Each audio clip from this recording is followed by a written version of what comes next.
Hi friends, welcome to வனி சமையலறை. இன்றைக்கி வந்து நான் ஒரு கேசரி செய்ய போகிறேன். நிறைய பேர் pineapple, jack fruit, mixed fruits எல்லாம் போட்டு கேசரி செஞ்சுருப்பீங்க. இது வந்து நான் ஆக்சுவலி பனானா மட்டும் போட்டு செய்ய போகிறேன். இது வந்து ரொம்ப நல்லா டேஸ்ட் நல்லா இருக்கும். நான் வந்து அதுக்கு ஏலக்காய் ஆட் பண்ண போகிறேன். நீங்கள் வந்து வேறு ஏதாவது எசன்ஸ், ரோஸ் எசன்ஸோ இல்லை பைனாப்பிள் எசன்ஸோ உங்களுக்கு எதாவது ஃப்ளேவர் வேறு வேணும்னா நீங்கள் ஒரு ஃபியூ ட்ராப்ஸ் அதில் போட்டுக்கோங்க. இந்த பனானா வந்து நல்லா மிக்சியில் போட்டு பியூரே மாதிரி கொண்டு வரணும். அதை நான் எடுத்துகிட்டு வந்து செஞ்சு உங்களுக்கு காட்ட போகிறேன்.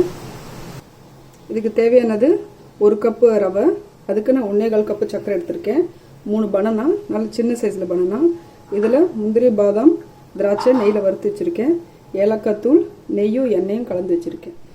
இப்போ நான் 1 கிளாஸுக்கு 2 கிளாஸ் தண்ணி எடுத்திருக்கேன். நம்ம ஊற்றி வச்சிடலாம். அது கொதிச்சுட்டு இருக்கட்டும்.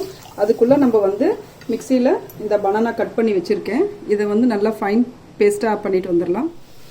இப்போ தண்ணி நல்லா கொதிச்சிருச்சு. உங்களுக்கு தேவையான கலர் வந்து போட்டுக்கோங்க, அது உங்களோட விருப்பம். நான் வந்து ஆரஞ்சு கேசரி கலர் போடுறேன் இதில் கொஞ்சம். இப்போ தண்ணி கொதிச்சதுக்கப்புறம் நம்ம இந்த பனானா பியூரே வந்து இதில் போட்டுக்கலாம். தண்ணி கொதிச்சதுக்கப்புறம் தான் நீங்கள் பனானா பேஸ்ட் அதை வந்து பண்ணணும், இல்லைன்னா வந்து பனானா ரொம்ப கலர் வந்து மாறிடும். இது வந்து ஃபஸ்ட்டு நல்லா தண்ணியில் வந்து மிக்ஸ் பண்ணி விட்டுடலாம். இப்போ தண்ணி நல்லா கொதிச்சிருச்சு. நம்ம வந்து ரவை போட்டுக்கலாம். ரவை போட்டு நல்லா மிக்ஸ் பண்ணி நம்ம லிட்டு போட்டு மூடி வச்சிடலாம். வந்து சர்க்கரை போடணும். இப்போ நம்ம ஓப்பன் பண்ணி பார்க்கலாம். ஓகே, இப்போ நம்ம வந்து சுகர் இதில் ஆட் பண்ணிக்கலாம்.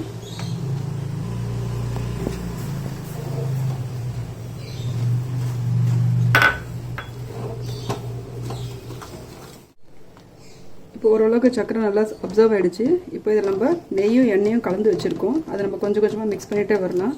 நான் எதுக்கு எண்ணெயும் கலக்கிறேன்னா, நெய் ரொம்ப போட்டோன்னா ஆறுனதுக்கப்புறம் ரொம்ப டைட்டாக கெட்டியாக பீஸாக மாதிரி இருக்கும். ஏதாவது எண்ணெய் போட்டோம்னா ஆறுனா கூட நம்மளுக்கு ஸ்பூனில் எடுத்து சாப்பிட நல்லாயிருக்கும். அதனால் வந்து இது ஆப்ஷனல் தான், உங்களோட விருப்பம். நீங்கள் ஃபுல்லாக நெய் வேணுன்னா ஃபுல்லாகவே நெய் போட்டுக்கோங்க.